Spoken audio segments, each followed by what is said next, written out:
we've just found out in the break that Wally has a massive head, and that's how he defends triangles. For more handy information, stay tuned. Okay. Welcome to the MMA Wales podcast. Joined today, we've got Jordan James and other Reese Bell, if you watched the last podcast. We're going to start how we always start out. Jordan the Rhino James, professional fighter. Who are you? What do you do? Who are you? I'm basically Jordan the Rhino James. I'm a Swansea-based fighter. I'm basically, I fought pretty much a lot of top guys in the UK. Over the last 13 years. Last 13 years, yeah. 13 years. Yeah, we've been going strong for a while. I'm trying to think what I was doing. It was like I was 18 13 years ago, so that I was like, no, getting drunk. Yeah, enjoying nightclubs. I was in uni getting drunk. I was actually in Swansea getting drunk, actually. We've been looking Jordan James up essentially because obviously you've got a huge history in the sport. So when did what did we find out was when you started? It was 13 years ago. His first MMA fight that is logged onto Sherdog was House of Pain 4, December 3rd, 2005, which is Gwyn Thomas. What was that? What happened there? That was back in the day. That was where was right it? back in the day. Cardiff Ice Rink. Presumably,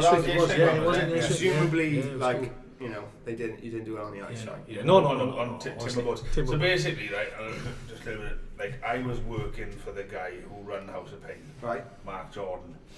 Right, not most people's favourite, was he? No, he wasn't. Definitely not. But he was in this gym.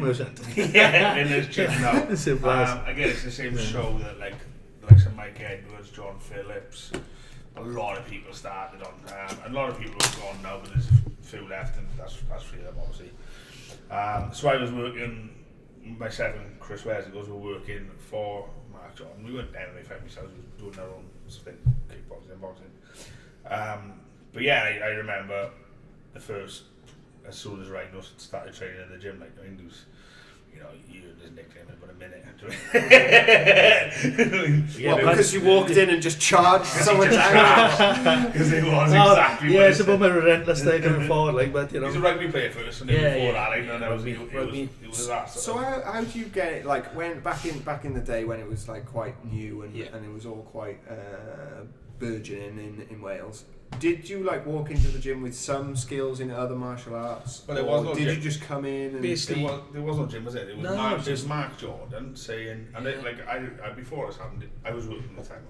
Sorry, you went around and said, right, cage fighting, and that's what it was. Yeah. Cage fighting. What do you want to Mark? But basically, there's all these other martial artists. They're all getting in the cage because UFC was only, what was it? 12 years old, 10 years old at the time. Yeah. So it was like they jump in the cage, they fight each other, and say what martial art's the best. It wasn't, you get trained up and everything. So Mark collectively went round and got all these crazy bastards. So he signed you up as just a guy who wants to fight. Basically, I had a boxing background. I was young amateur boxing with Ronnie, so I had a little bit of background there. So this is when mixed martial arts wasn't a martial arts. Wasn't what it is now. Yeah, so like it was people who had skills in areas. So your you had a lot of boxers and judo boys. Yeah, that's pretty much it. Boxers and judo boys. Mainly kickbox in Swansea, kickboxers, and it was even to the point where they were. It wasn't even. It was like Jordan from Pontardawe versus. What's his name from fucking Townhill? It was a lot of. I mean, it was a lot of Swansea people from different parts of Swansea. But Jordan, to be fair, straight away stepped up and fought. Straight in the deep end, no messing about. So, how much training had you had, like leading up to this first fight? I'd done a few months here in House of Pain. Like I said, back in the day, like the boys of John Phillips, Mike Edwards, Bruce Davis, Rory Saunders. Bruce, these are the type of boys, old school, but all good bangers, good tough boys, game. They get in there, and like obviously Bruce, he stepped at the British title and fought some big names and kept that title a few times. And have a look at that card because I was there that night. He had a brutal stoppage, what I can remember, against Paul Kelly. And that was one hell of a fight, and he gave Bruce. It was a bit of a mess. So would you say then, like from Sammy the start? Burton, this is the people from Swansea who was on that Cardiff show. Sammy Burton, Jordan James, Del Big Del, yeah. Massive. Go back and anything. Yeah. Big strong guy coming forward. Look, Ronnie Mann was on that card. Yeah, Versus Ronnie Kyle Mann, right? Davis. Kyle and cousin, yeah. What? Yeah. Jim Morland versus Paul. Kyle's pretty Stone much how I Jenkins. started, first of all, to be honest. Main event, Bruce Davis versus Chris Rice. That was the cast. What a fight And, that was then, too. and yet Cardiff again, International. yet again, Jim Morled appears Jim Wallet. on another Yeah. card. He was on loads of guys. I don't know Ronnie Mann was. Like, what is his record? Let's just do a very brief tangent, because the amount of times we've had guests on and they've talked about 29 and Jimmy 11. Morled has somehow come up. 29 29 and fights. 11. Everyone fought, didn't they? John, Yeah. yourself. right? Yeah, John Phillips fought him, I Yeah. fought him for the British title. I was So surprised it's for every Welsh pretty fighter. much. Is it like the way that Welsh fighters make their name? No, I mean, it took him a lot longer than the other boys to get up to the UFC, didn't it? I mean, John was like, he didn't get it before him, but he was a name before Jimmy. I think he was trying to get a rematch with Jimmy, but they were different divisions then. Jimmy was in there, he was more seasoned before the Welsh boys, and it was like a challenge everyone stepped up to, I think. So would it tend back then? Would it tend to be someone would fight all of the people? Where like No, I it was just. wouldn't have said that. It was. You had the. Basically, what happened with me was I was fighting a top boy from Wolfsley at the time. Paul Stone Jenkins was fighting currently for the main event, British title of Spain, and I was the undercard. And basically, Paul Jenkins broke his hand in training, so it came about then that there was nobody else to step up to this level, and they basically said, "We believe you good enough to step up." And I was like, "Oh, I was 5-0 at the time, undefeated." So I didn't want to, but I was like, "Well, what do we do?" So as you do, went back home to Mum, have a chat with Mum in the house, and what about whether you take the next fight? What do I take the next fight? What's your wow. thoughts? What do you think? And she was like, "Well, boy," she said, "you know, you're training hard. You're there. You're 5-0. You know, only you can do it. But you know, you step up to this level and you can compete against the guy, whether you win or not. If you can compete, you know you can compete. So it's just go for it." That's mad. Go for I'm it pretty and sure see- my mum and see what's what, you know? wouldn't be so keen. And you know, I give him a good fight. I give him a very good fight, Jimmy Wallen. But yeah, I was just a bit inexperienced on the ground. So And back then, were you a pro just automatically? Oh, straight you had in. no chance. There was no other So, rules. like, no, I was pro straight off. Amateur gloves weren't invented. Yeah, It yeah. was pro MMA gloves, and that was And it. so was there like any sort of mixed rules? I remember like if you watch like old mixed martial arts fight, they had all mad rules. It was a and little things. bit more then, but yeah, no, They didn't come straight away, did they? No, They like- come around yeah. after. No, So originally it was like nothing, Pro, yeah. and then Pretty much. everything's legal. Yeah, the only thing they did cut back over here was the foot stomping. They weren't allowed. They would stop that. Out in America, it was just different level. And they wouldn't Yeah. stop Is that obviously I've never experienced a foot stomp like that. Is that because it's really bad for your foot?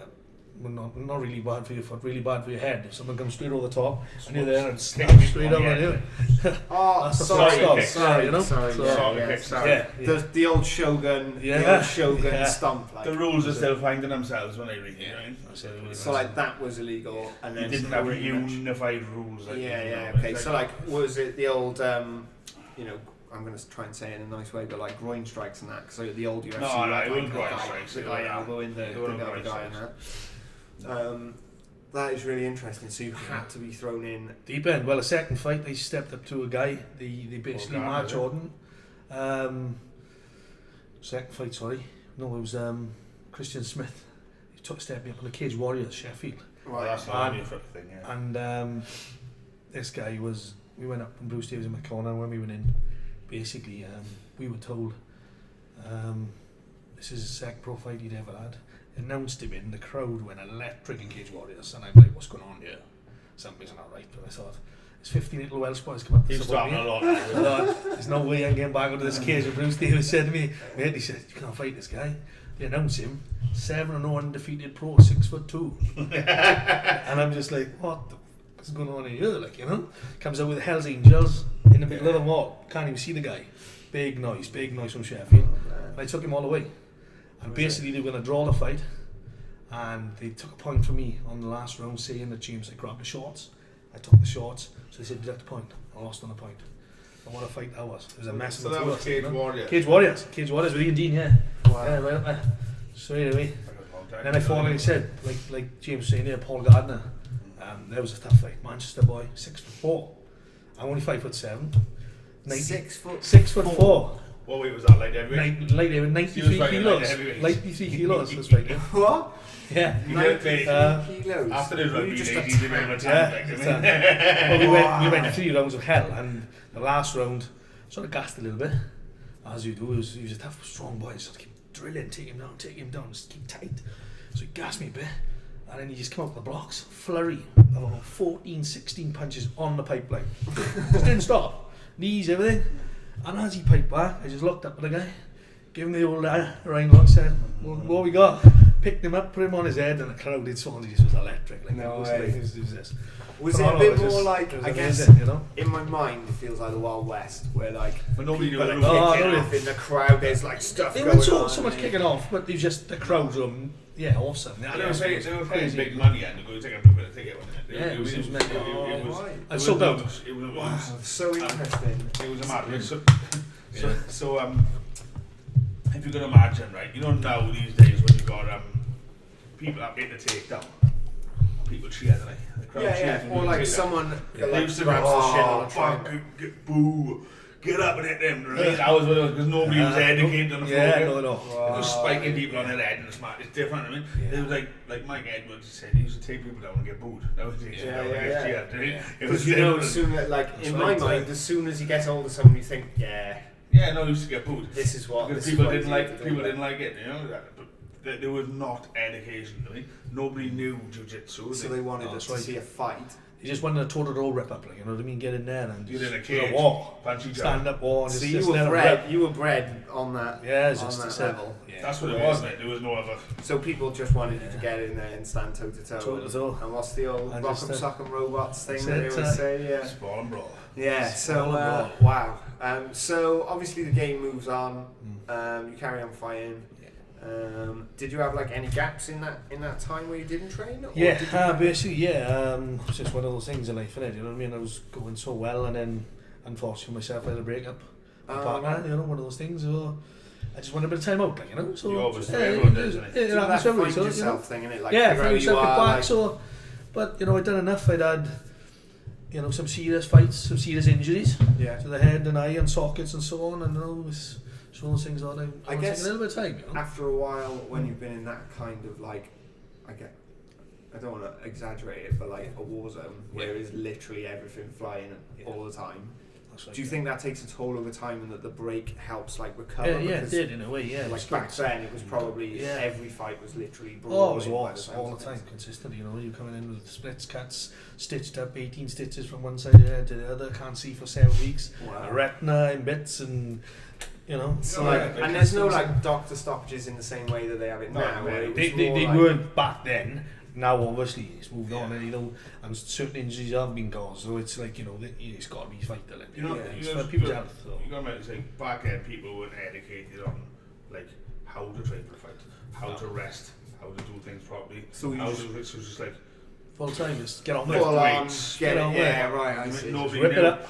So like it was like, you know, you could be training it in the morning of the fight and nobody was to say otherwise. Do you know what I mean? It was like people didn't really understand it. Do you think that bred like a different sort of fighter because of that type of training? No, it just created education, didn't it? Yeah. You know, there was no internet, was it, to really look at it? So you guys were in like a pocket where you were trying to get together But they and were share skills and They do were bits just and like, bobs. they were coming up here. Yeah, it was like a group of brothers, really. We trained hard, tight Leadership together, and of we'd each all other. just help each other, and yeah, we just get in and do our rounds and just get on with it. Would you ever have fought each other if it was like that, or was it quite Swansea? Didn't happen. Nah, when you were with your teams at the end of the day, Oh, right. So Yeah, you were so all the like team- one team yeah, we're all pretty much together. one Like team, I we see. know what we're doing, yeah. That's pretty It interesting. was mad. And they went out training with other people, didn't they? Like Matt Yeah. John used to send them training with other gyms. I stepped up in, yeah. Funny enough, me, myself, John Phillips, and Mike Edwards, we got called to an English camp. First 3 guys in Wales, Trojan Free Fighters, and we were up with the likes of Ronnie Mann and so on, and a lot of top fighters. We were spending a lot of time there weekly, back and forth, you know, most days of the week, doing a wrestling class of jiu-jitsu, back home in the evening, and back to the house of playing gym. And So was that a bit of a kind of like where you'd been like kind of training yourselves, and then you went to like a gym like that, and it was just a massive sort of what is The all this house stuff? of that Pain is? gym was not sorry, Trojan gym. They were like in Pride and stuff. They had the Yeah. Pride. Yeah, I've So heard of They that. were more Pride, like, yeah. back then they had like the 20 wires on white tie. Yeah, They had you know, a lot of big names coaching. Like I think Browder was coaching her. Right. You know, I can't remember Saeed was there. Saeed. Back then. Right. Saeed And you had, I'm starting to see how all this links together now. And you had what was his name?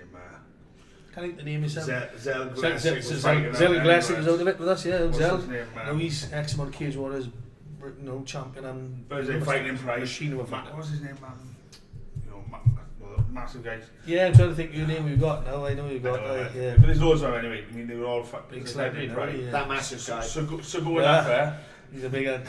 so going up there was, you know, for them it was education, wasn't it? Yeah. So Yeah, absolutely. Because there was like Switching us on to a different level of MMA. There still isn't anyone down here like Rhino was it. It's hard to attain that level, really. So,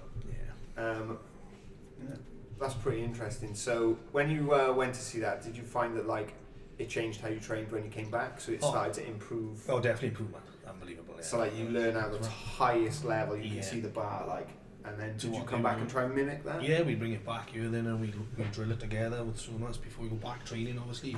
And bring some new things back. Mike stayed up there quite a long time. Yeah, Mike did then. Mike pretty much moved it, didn't he? Yeah. Towards. Yeah, I was driving back before, but Mike Edwards. was pretty much. John was up there for a bit, but he come back. Mike had a good run with him, in fairness, didn't he? Mike Edwards went in and done some good serious damage and so. Mike made weight for Pride with him, didn't he? Yeah, done well. They cancelled it after the win. About visas and that, so he would, you know.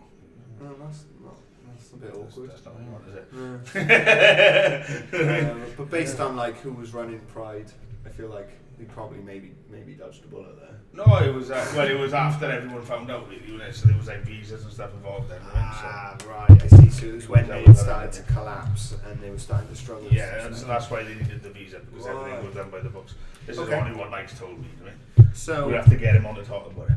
Get him up, yeah, we'll have a chat. So let's bring all this a bit further forward then and bring it into like kind of present. So we've been trying to get, I say we, I haven't done anything. Wally's been trying to get you this adrenaline welterweight. He's trying to get his adrenaline for a few times now, but third time lucky. Third time lucky, fingers crossed, touch wood and all that. Am I correct in saying that last year at the Grand you were going to... Yeah, I was going to fight Gareth Gatch, and he got injured. Partly sustained injury, a bicep injury. He tore his bicep, not on the week of the show, the week before, but he carried on training, but the bruising didn't come out till the Thursday.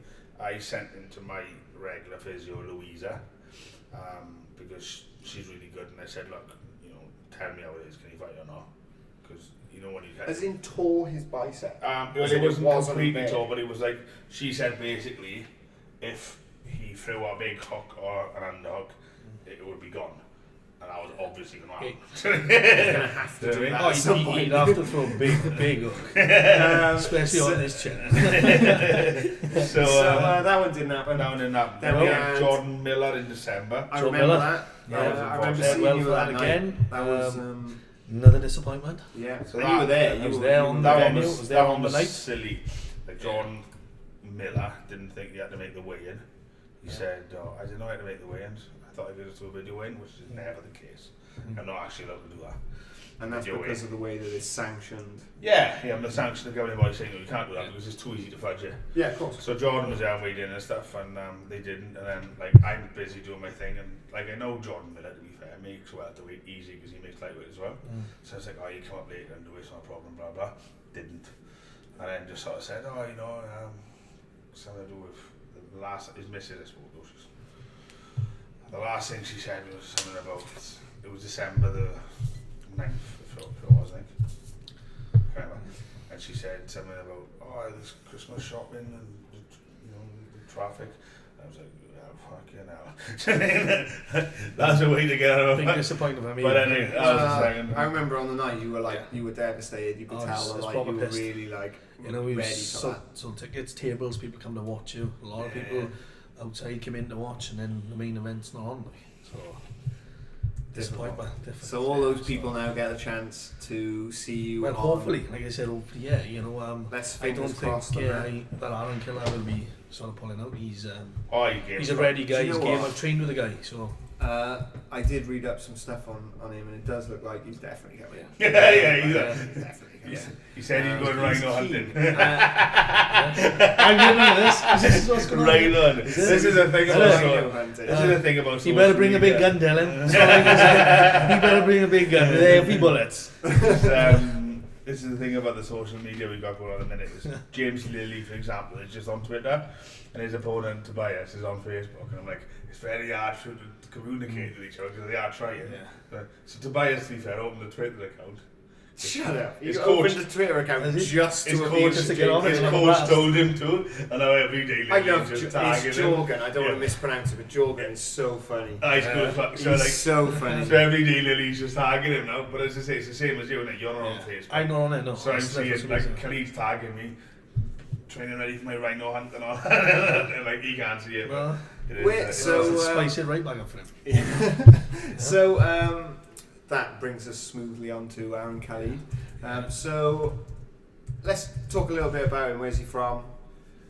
Who is he? What's he bringing to the table? Yeah, pretty much. I don't know a lot about the guy, like, but I said in the last previous fights, I said I had a big one against Ali Arish and that. So I decided to go up with the top boys, like with Lewis Long and then to wrestle with them. So I trained with Aaron. Right, so So you don't actually get that- Ali Arish again. Yeah, Because so that was just grinding. Yeah, that was a grinding fight. It's just frustrating, but there we are. This MMA in a way, but it's still like to push a bit more. I think when I found Chris Clark, I've done a lot more with that fight to push it on a bit. You know what I mean? It was just one way on certain times, but hey, that's the way it goes. But back to Aaron Killard, I've trained with the guy. We've wrestled together.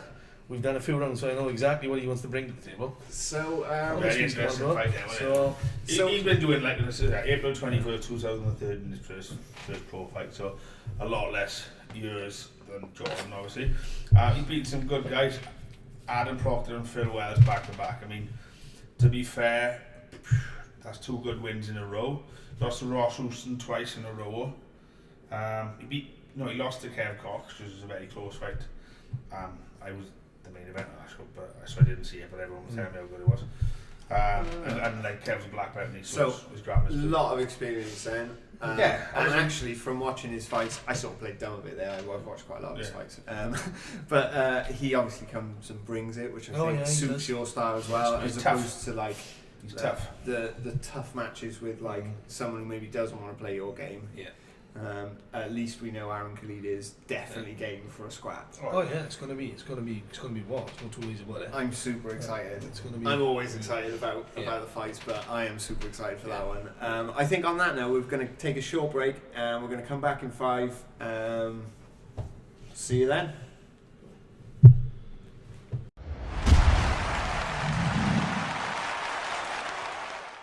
Welcome back to part 2 of the MMA Wales podcast. I am still joined by Jordan Rhino James and James Wallace. So you were just telling us in the break about quite an interesting story about some documentary stuff. So start at the start. Yeah, okay, cool. Where were you? What were you doing? What happened? Basically, it was back in the day. I was with Chris Reese Academy, and we were training for, as we always, tough fights. And this program came around about Johnny Owen, the matchstick man, the boxer. Basically a 25 Bertha boy, very tough, outstanding fighter. In a boxing match. Right. What, in the ring? Yeah. Well, in the ring, and then he died on the gospel.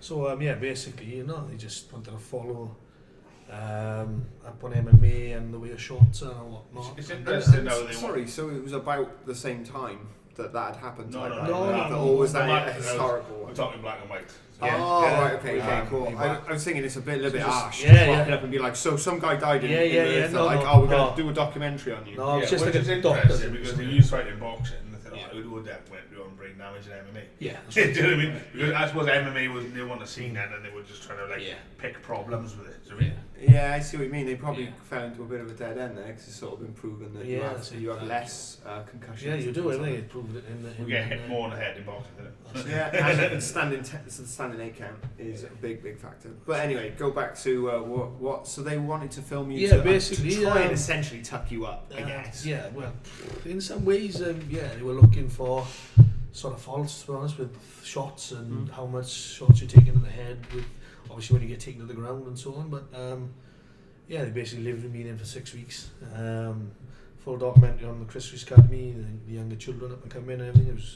It was a good old documentary, and then I had to go and fight Suleiman, top fighter from London Shoot Fighters. Yeah. On Cage Rage in London. Oh, Cage Rage, back in the London. day. Cage Rage. Cage Rage. Was that on? Let me try and remember. Was that on Bravo? I feel like it was on Bravo or Channel 5. It was pretty much on. I think it was Channel 5. It was pretty much on everything. Yeah, Spike was a good one. Yeah, Spike. That's right. I remember watching it. Cage Rage contenders 9 April 12, 2008. Wow. 10 years ago. Yeah. I fought on the Cage Rage contenders when they brought it to Wales as well. Yeah, that was the year before. That was a good one. That was a big event. He came down with it. So Brandon Hall. Yeah. Lee Chadwick. Why am I Lee Chadwick? No, we can come to that one if you want to. There's the current FCC middleweight champion, the current BAMA. No, get that right. Cage Warriors. Cage Warriors, world champion. Yeah, I beat he's that guy twice. The Butcher. Beat him twice. Wow. Beat him twice. I said that in a weird way, Yeah. but that is really impressive because I'm really impressed by that guy when I watch him on Cage Warriors. He's a tough, aggressive fighter. Danny Mitchell, Tommy Maguire. He comes ripped, he comes fit, strong, but yeah, being up against, there's a lot of big names in there. Yeah, a lot of big names. That's what I mean. It was like Paul Kelly. Yeah, there was no idea that Lee Chadwick was there as well. Yeah. Beat him twice. Brilliant. House of Pain, he beat him first time, was it? House of Pain, yeah. Went 3 rounds. So, obviously I can see, you're obviously really open about wins and losses. And you're always happy. With some of these, if you don't mind me asking, they're like wins then losses. Do you think that's you thinking to yourself, I just want to find the best challenge I can possibly find, and that's just the inevitable nature of basically doing what is with me, I find, was I couldn't say no.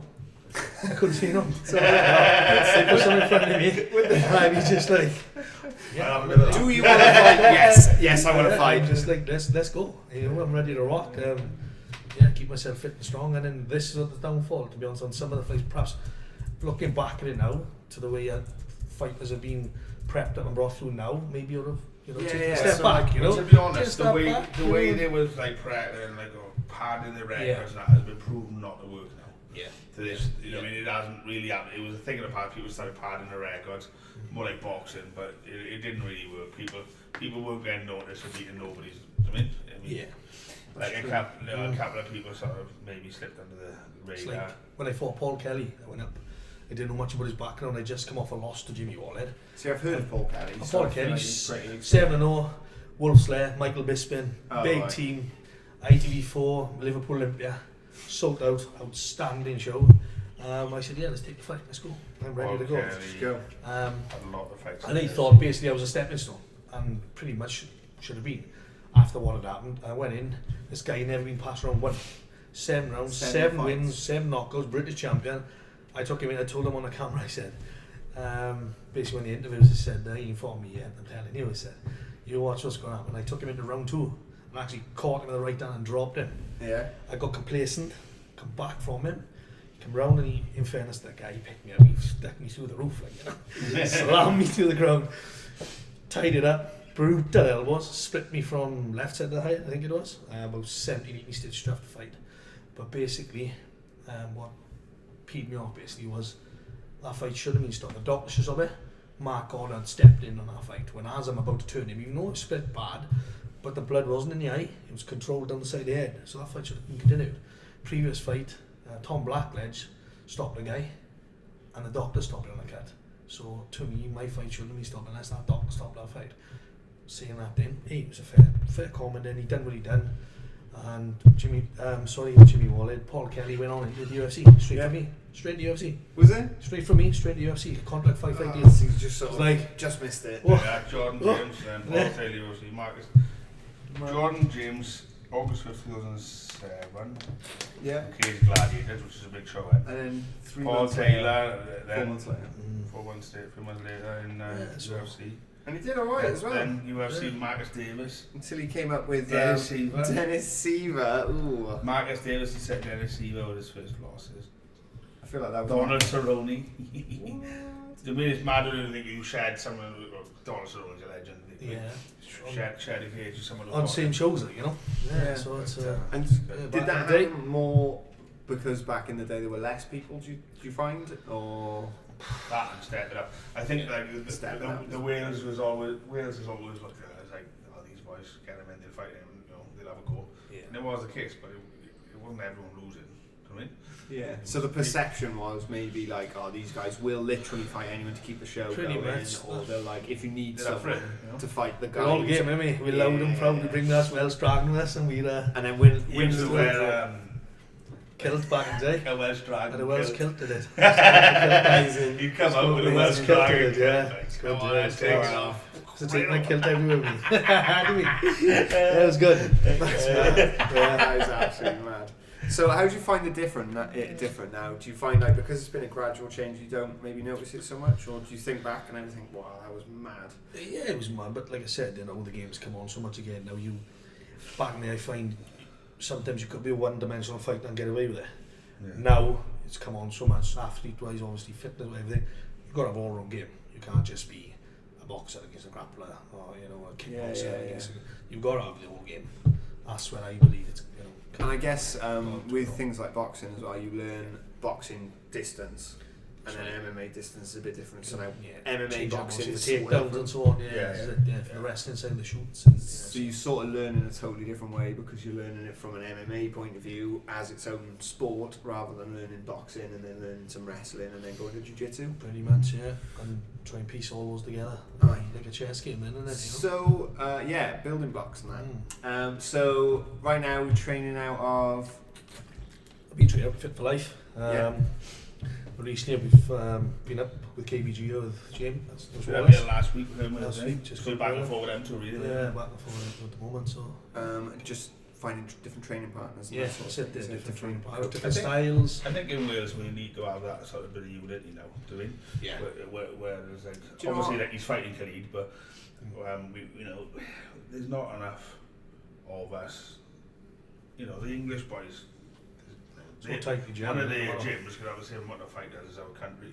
Do you know what I mean? So I think there's got to be that stick together a bit more now. I think it's coming together. I feel like right now Wales has enough fighters, enough shows, enough stuff going on to have it more like England versus Wales. So there isn't too much Welsh versus Welsh. That's right. But every now and again, two of the classic Welsh smashers like you and Aaron Khalid collide for, I guess, a bit of a party of being Welsh. And the best thing is, afterwards, best man wins, whatever. Best man wins, shake hands and move on. This is what it's about. I guess that's the Welsh way. There's no TJ Dillashaw's here shouting in someone's bad face. blood after it. It's all. That's sort of a bond that I guess quite a lot of fighters share. But do you think like Welsh fighters particularly is like a bit closer, or do you find anyone that you fight with you do build that bond? It all depends. What I find, some with the banter. Some will keep a banter in them and won't have none of it. Right. But then pretty much most of the boys, they're all humble, they're all great. Do you think that's maybe the same as Scots people and people like that who are quite banterous and they're quite up for doing that? I think though in Wales, because we forget about the North Wales and Eos, but behind the camera is kicking right off. So you got the North Wales boys who are obviously quite close to Liverpool, but like down South Wales is one road.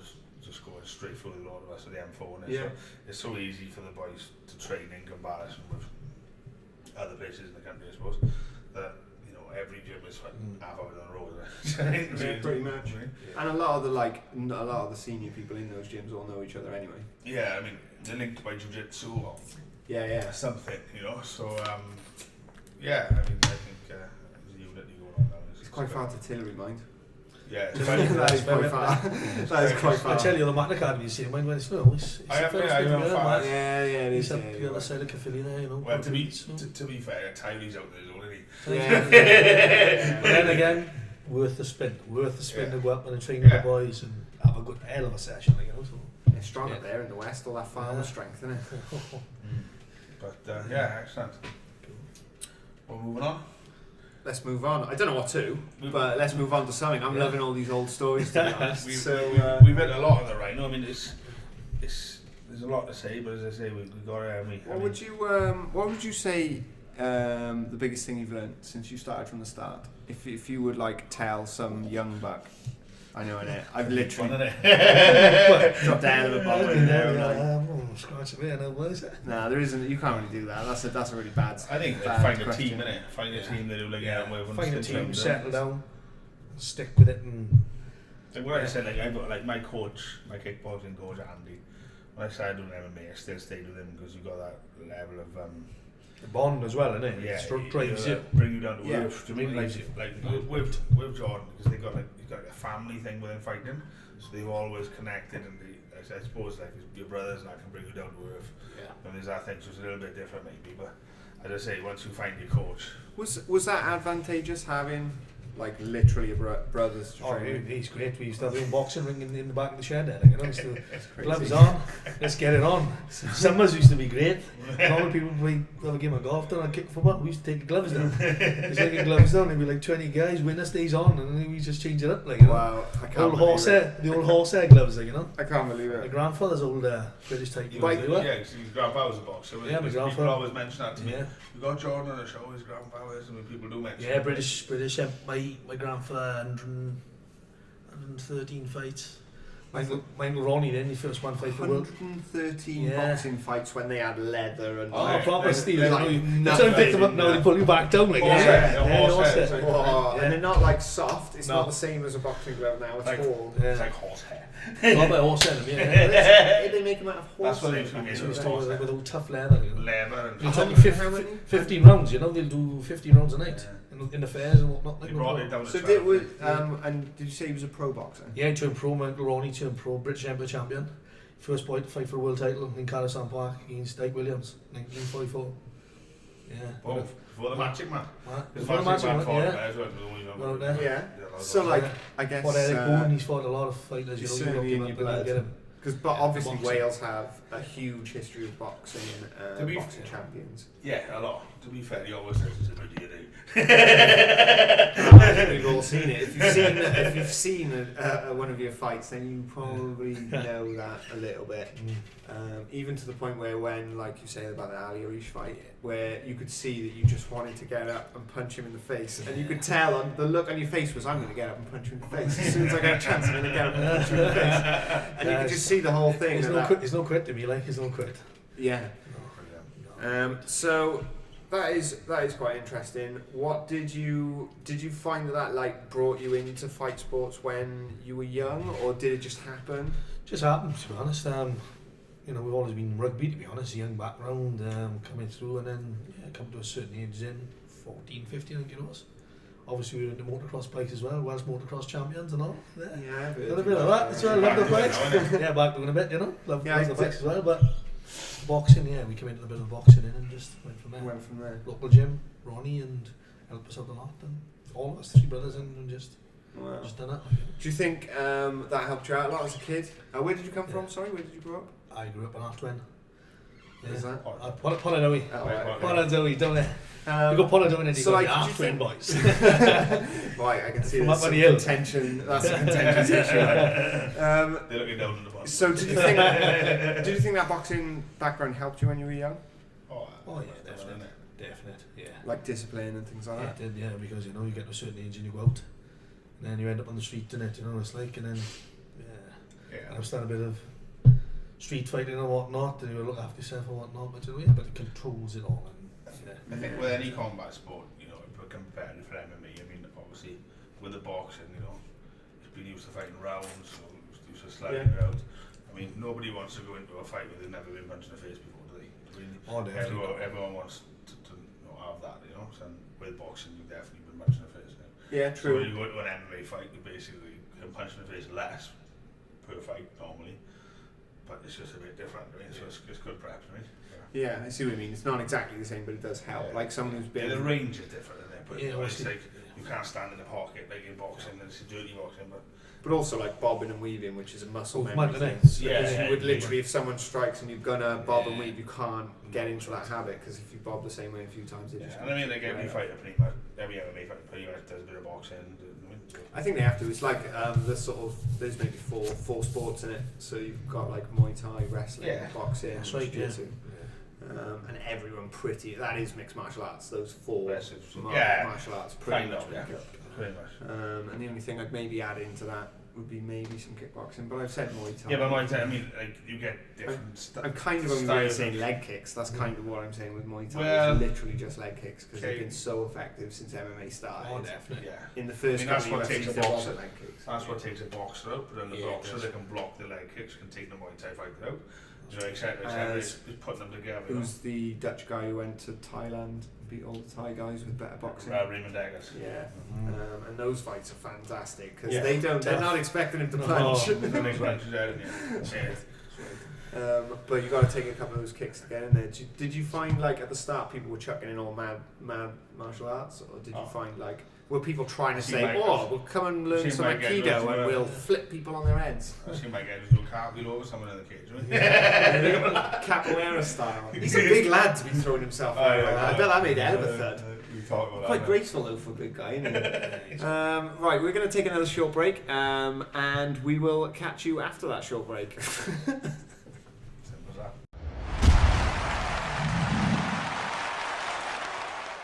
Welcome back to part 3. We've just found out in the break that Wally has a massive head, and that's how he defends triangles. For more handy information, stay tuned. Large head. So moving swiftly on, we've got some good announcements from our regular guest, Brett Johns. His next fight now is... I think we've already... we didn't announce last time because he was here and he wasn't allowed to talk about it. So we didn't know.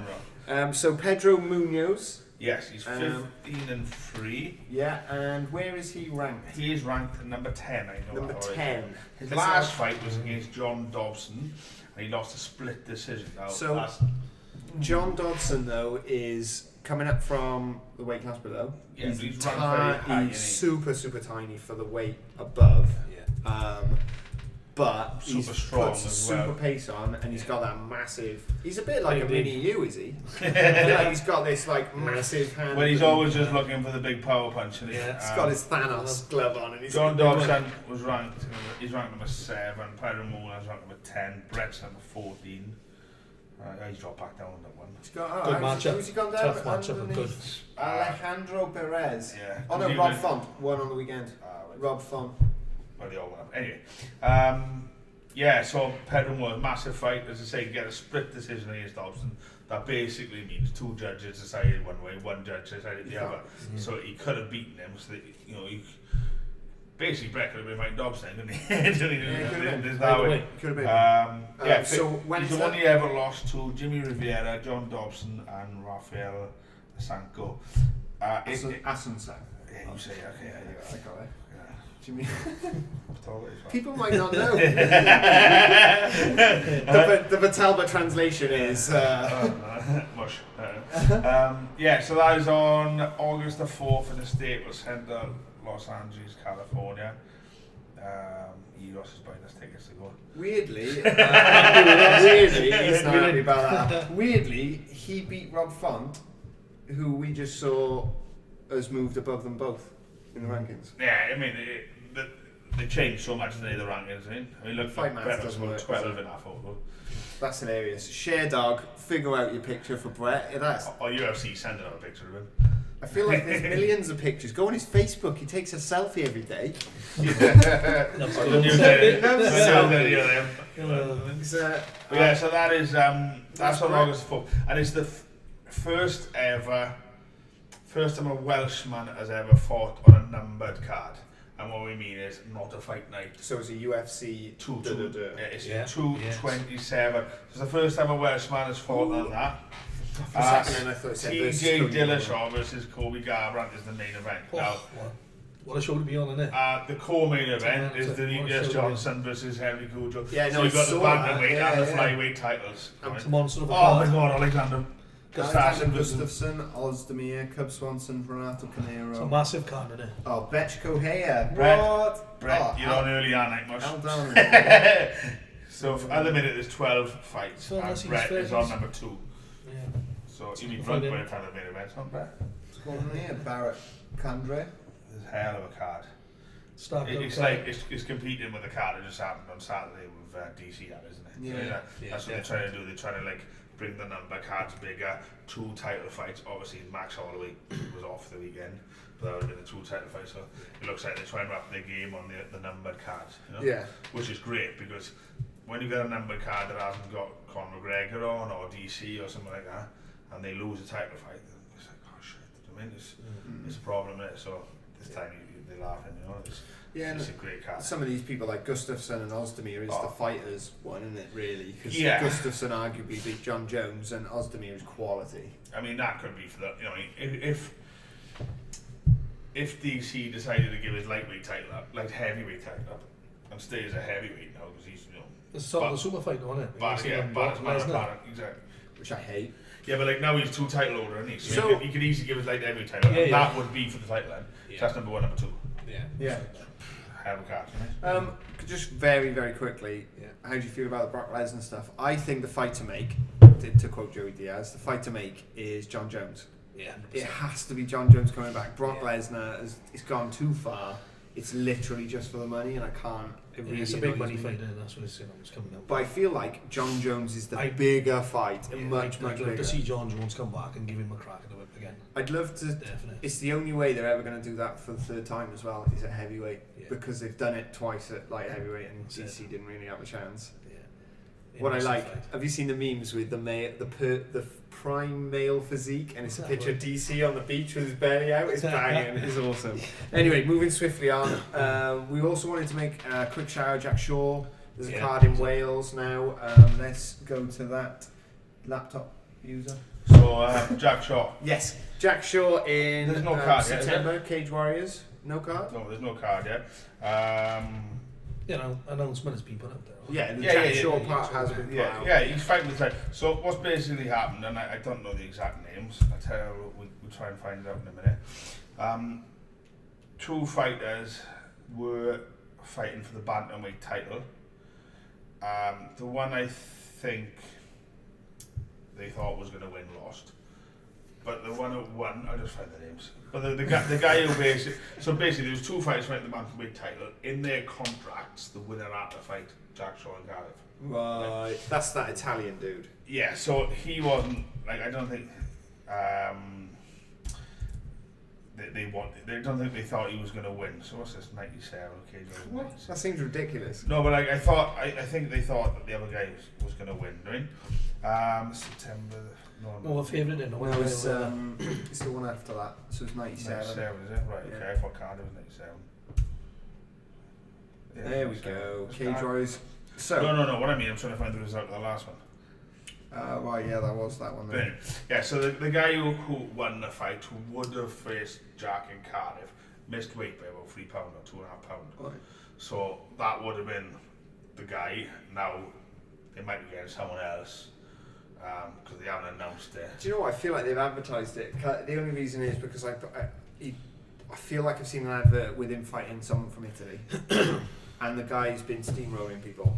And so it's obviously the I don't think they've announced it. No. To be honest with you. I'll have a look. So where is that? Where's that? If I missed out. They've announced the undercard, the amateur underground as well. It's in the ice rink, Cardiff ice rink. Cardiff ice rink, and if you notice, Cardiff we've ice got Scott Patterson's on Patterson. it. Again, that's just an amateur undercard. I mean, obviously Scott is a very experienced amateur. One's here, Morgan Monk making another appearance. Morgan Monk, he's absolutely everywhere. Well, he's been Shaky I Putt. saw Liam, but I heard Yeah. So what happened is Shaky or Richard Shaw, main man in Wales, alongside Colin, put the Welsh fighters who were representing. I don't know if they're all matched. We got Jack Shaw, Mason Jones, Cody McKenna was the guy who was doing smashing it up. Chris Herod, Aaron Khalid, Jason Jenkins, who announced that he's been matched today. Don't know who against. Liam Bennett and Struan Croxon. So they're the Welsh fighters who've been put. The pros have been put forward to fight with it. I don't know. You could probably match Liam and Struan together. I don't know how it was going to work. I don't feel like they'll fight Welsh people. Mason is. I'm super excited to see Mason fight. Mason's fighting next Saturday. Killing it at the moment, Have you seen who he's fighting? No. his opponent's pulled out and Commander is stepped in. So Commander. Why is Commander wanting to fight all the Welsh people? Come on, man. He wants to Leave it fight alone. everyone. Leave it alone. He's going Commander. to have met his match there, though. I feel like he's going to have met his Yeah, match. Mason Jones is. Well, he's Mason's well, a tough one. well, Well, Jack's It's quite quite Mason's convincing. 2 weeks above Jack now. Do you mean? And I think as well, Mason's grappling and judo is just another level on top. His ability to take Commander down. Professional boxer, he's doing a lot of Muay Thai with Stephen. But I'm wondering if that's the same mistake James Lilly made, where Commander need him really hard and finished it. Yeah, no, it's a different fight, isn't it? It's two different fights. I'm really excited. I'm even more excited for that now. Commander Well, has rocked up to Wales a bunch of times already. Well, that's it. This is next week, the same day as my show in London. So we'll have to stream it. I'm not able to watch it. I'll be working. We do like Mason, he's great. I love Mason. Yeah, saying that, Mason, if you do still watch this podcast, we are honestly trying to get you on, but we just have terrible planning. Jordan, we've been trying to get Jordan on for like a year, and he lives 10 minutes away. I finally got me. I spoke to Greg Creel, which is I think his main coach. Yeah, I thought that. Yeah, definitely jiu-jitsu coach. The other day, and he said he'd bring him down. So we'll great. We can get after the 21st. We'll get a podcast with Greg and Mason. Because we need to get Jack Shaw on as well. To be fair, I'd love to see father and son, Richard, Shaky, and so Jack Shorey together. What we should do is go up there, to be fair, because then you've got Jack, Richard, Chris Edwards. You know what I mean, Jason. We need to go up there. Yeah, okay. We haven't been on the. We'll come to you. Good. So anyway, that's going to be awesome. Like it's the 29th of September.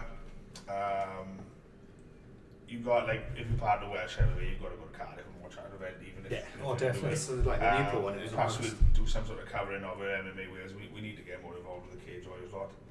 I'll speak to Shakey's, but that's going to be huge. You know what I mean? Yeah, I'm going anyway, whether we go or not. I'd rather go and get drunk. I gotta be honest, but you're alright, mate. I'll cover the talking and you can get drunk. But that's huge. What else happening is we're still waiting for Jack Marshman. I don't know what's going on with him, but as I say, he had a bad luck with his last. Do you know what? I feel so sorry for him. I feel like that fight was really awkward, and I feel like he just kind of needed that one more shot at that weight. Well, no, but he hasn't made a welterweight yet, has he? But like then again, we're waiting on him. That's the same as John Phillips. We're waiting to find out when he's going to fight next. I mean, it's difficult. It must be hard sitting on it, waiting. Exactly. Yeah. I mean, it's like Brett's lucky in a way that he got to. I mean, I think there's a lot more in his division anyway, but he got ranked.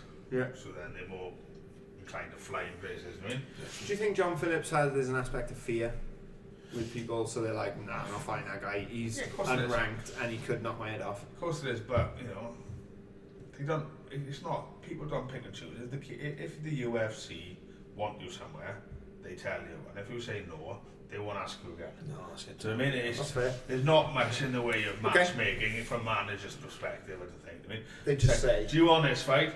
What do you mean no? It's a bit like so that. they do ask, but they're not really asking. I Okay. think it's more of, can you do this for me? Yes, this is who you got. So, moving on then. I know you're really excited. You have been really excited to also talk about a fight that you've just announced. Well, there's loads of fights on the event. I mean, we've covered it, I guess. Put in the Rhino, and you've got the co-main event. Tobias versus thing is great. I'm so excited about Tobias coming back. He's awesome. I think we've just started because obviously there's a BKB, which is bare knuckle boxing event in Cumberland, which has been cancelled. The first thing I done was contact two of the guys I know well, Daniel Lurwell and David Round. Now, these boys, just massive coincidentally, were bantering each other on a feed yesterday, and it was your brother's what it was. Okay, yeah. And they were bantering like about each other, and everyone was like, they got to fight each other. So I just went, boys want to box each other? And they went, yeah. So it's just like, so ready to go. Daniel was just ready made back. It's exactly the same day as Adrenaline. So they were training for a boxing fight without clubs on the same day. Okay, yeah. So it's like different size clubs. And it's in their hometown, like Daniel's hometown. And in the Grand Theatre. Yeah, it's great. I mean, so that's happened. Interesting fight. Yeah. So I know Radislav was on the card as well, so he's off. I don't know, I'll try to find something with him as well, maybe. Get on the phone to him, Okay. It's a shame for them to train and not fight it. Yeah, and they work hard, don't it? So, finally then, what we wanted to do is just give you a chance to talk about the old sponsors and that, because you're going to reel them off straight off your head. You haven't practiced it, not haven't written it down, you got it all. Got it on. Yeah. Oh, just like, Edge Menswear, G4 Consultancy, Connor Park, we got like Fit for Life, Gym Rags, as we got the kit on tonight, yeah. Nice cap. Nice cap. Cap's cool. No one goes to bed, Jen. He's got to tighten his old Sorts it out as well, in fairness, the guy.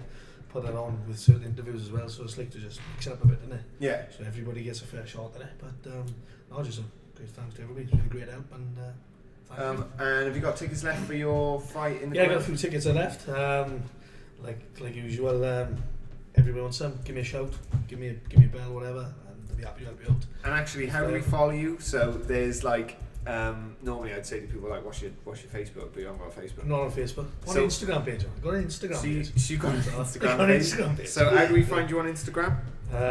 Rhino MMA. God, how'd you get that? That's crap. I